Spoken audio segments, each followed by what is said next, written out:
শেখ হাসিনা তো বলেছেন যে আমরা অনলাইনের উপর ডিপেন্ড করে পড়ে থাকি, মদ গাঁজা খাই, অনলাইন ডিপেন্ডেন্ট। কিন্তু আসলে আমরা অনলাইন ডিপেন্ডেন্ট না, আমাদের একটা শক্তি আছে, সেটা ছাত্র সমাজ দেখিয়ে দিয়েছে। আসলে খুবই ভালো লাগছে। যতটুকু মনে হচ্ছে যে আমরা স্টুডেন্টরা যতটুকু আমরা দায়িত্ব পালন করছি, ঠিক ট্রাফিক পুলিশ থাকাকালীন যতটা জ্যাম হতো ওরকম জ্যাম হচ্ছে না। ঠিক আছে, আমি মনে করি যে জনসাধারণ মানুষ খুব স্বস্তিতে এখন যাতায়াত করতে পারছে। আর খুবই ভালো লাগছে যে জনসাধারণ মানুষও খুবই মানে খুশিতে আছে, তারাও সেরকম আগের মতো জ্যামে পড়ে থাকতে হচ্ছে না। তার মানে এটা বোঝা যায় যে ট্রাফিক পুলিশ তারা ঠিকমতো তাদের দায়িত্বটা পালন করতো না। সো দ্যাটস ওয়াই হয়তো আমাদের খুবই জ্যামে পড়ে থাকা লাগতো, যেখানে আমাদের 10 মিনিটের রাস্তা বা 5 মিনিটের রাস্তা সেটা হচ্ছে আধা ঘন্টা কি 1 ঘন্টা লেট হয়ে যেত। তো এটাতে জনসাধারণ একটু ভোগান্তিতে ভুগেছে আর কি, যতটুকু মনে হচ্ছে। তো আমরা স্টুডেন্টরা এখানে দায়িত্ব পালন করে খুবই ভালো লাগছে। সাড়া পাচ্ছেন কেমন? খুবই ভালো। আর আমাকে তো কেউ বলতে হয়নি, আমার ফ্রেন্ডটা তো আমাকে বলতেছে যে আয়, কিন্তু আমার একটা মনের টান আছে যে আমি খুব এক্সাইটেড ছিলাম যে এই কাজটা করতে আমার খুবই ভালো লাগে। আমি গতকালকেও করেছি, আর এই টানেই আমি কিন্তু এসেছি যে খুবই ভালো লাগছে যে জনসাধারণ পাশে থাকতে পারা একটা ভাগ্যের ব্যাপার। সো এখন হয়তো সেই সময়টা আমাদের হয়েছে। আর আগে যিনি ছিলেন তার আন্ডারে যারা ছিল তারা হয়তো সেভাবে দায়িত্বটা পালন করতো না, বা তাদেরও দায়িত্বে কোনো ছিল, তারা ঠিকমতো করতে না পারার কারণে হচ্ছে জনসাধারণ মানুষ অনেক ভোগান্তিতে ভুগেছিল। আর এখন যতটা দেখা যায় তারা খুব স্বস্তিতে চলাফেরা করতে পারছে।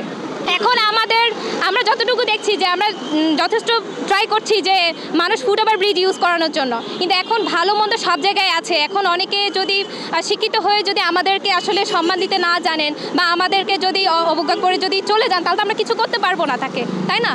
তো আমরা ট্রাই করছি যে সবাই যাতে ফুটওভার ব্রিজ ইউজ করে। এই তো তারপর হচ্ছে আপনার গেট লক সার্ভিসের যে একটা দেখলাম যে কোন গাড়ি যদি গেট খোলা রেখে আসে সেক্ষেত্রে আপনারা গেটগুলো লক করে। অবশ্যই প্লিজ আপনি এক পাশে আসেন, গাড়ি আসছে পিছে।